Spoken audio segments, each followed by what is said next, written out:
For years, the Honda CR-V has been one of the best compact SUVs money can buy. Today, we'll be checking out 2021 CR-V in the EX trim. If value is important to you, today let's see why this CR-V is among the best. Starting off with the headlights, these are multi-reflector halogens.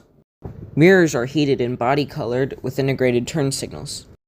The CR-V also features an active shutter grille and LED fog lights below. Very common on newer vehicles, the CR-V has keyless entry.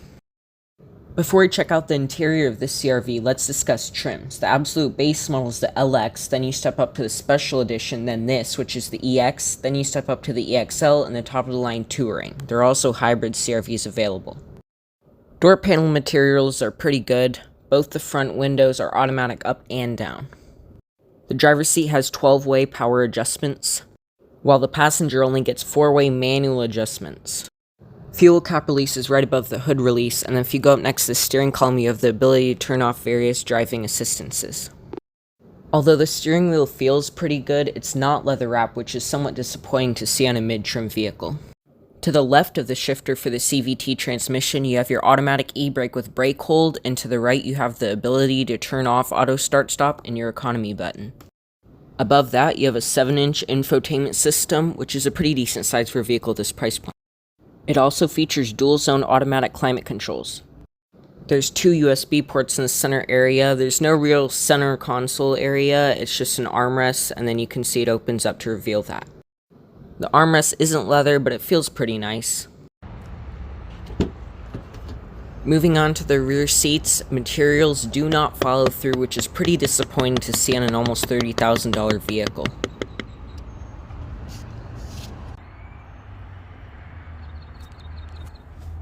Impressive amount of legroom.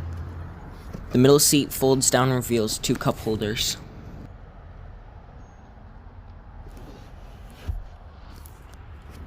You'll also find 2 USB ports placed in the normal spots. Moving on to the cargo area, with the seats in place, you have 39.2 cubic feet, and when you fold them down, you get 75.8 cubic feet. EPA interior passenger volume is 102.9 cubic feet.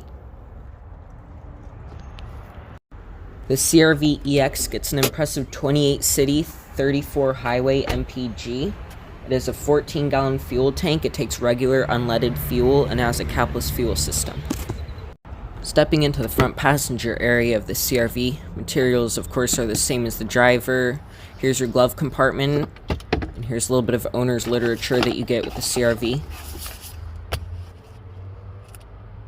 It's called the Quick Reference Guide. You still get a lot of information though in here.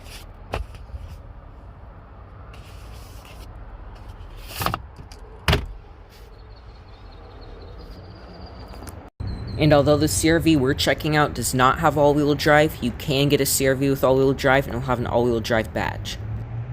Moving on to performance of this vehicle, the CR-V has a 1.5-liter turbocharged inline 4-cylinder. It makes 190 horsepower and 179 pound-feet of torque. It has a curb weight of 3,514 pounds. It has a class trailing, unfortunately, towing capacity of 1,500 pounds. Like I said, it has a CVT transmission. It has an 18.5 psi boost pressure. The compression ratio is 10.3 to 1. It is a 16-valve dual overhead cam engine. It has an electronic e-brake with brake hold, active noise cancellation. More vehicle specs of this vehicle include the wheelbase of 104.8, the length is 182, the height is 66.1, width is 73, the front and rear track is 63 and 63.7 inches, ground clearance is 78 for this one. If you get the all-wheel drive one, you get 8.2 inches.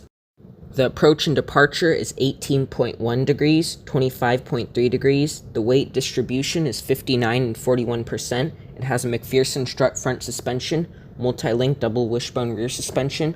It has variable ratio assisted rack and pinion steering. It takes 2.3 turns to lock. The steering ratio is 12.3 to 1. The turning diameter is 37.4. It has power assisted ventilated front disc and solid rear disc brakes. Like all new vehicles, the CR-V has a backup camera. This one has multiple views and dynamic guidelines. Comparing this to the Chevy Equinox and the Nissan Rogue, the CR-V has the cheapest starting price, the CR-V has the best MPG, The Equinox has an automatic transmission, which many may prefer. The CR-V has a more refined ride than the Nissan Rogue, and the CR-V has more legroom in the back than the Nissan Rogue. Before we move on to the pros and cons, here's a shot at your wheels. They look pretty nice. The pros to the CR-V is that it looks pretty modern, it has a great reputation, the value is pretty good, MPG is very good, it has a good amount of storage, comfort's great, and it has a lot of great safety features. Where it falls short is performance, not that much horsepower, it does not have great towing capabilities, and certain materials such as in the back are not the great, especially for a vehicle that's $29,000. In conclusion, I think the CR-V is a great vehicle to buy as long as performance isn't at the top of your list. I would also take this easily over the Nissan Rogue or the Chevy Equinox.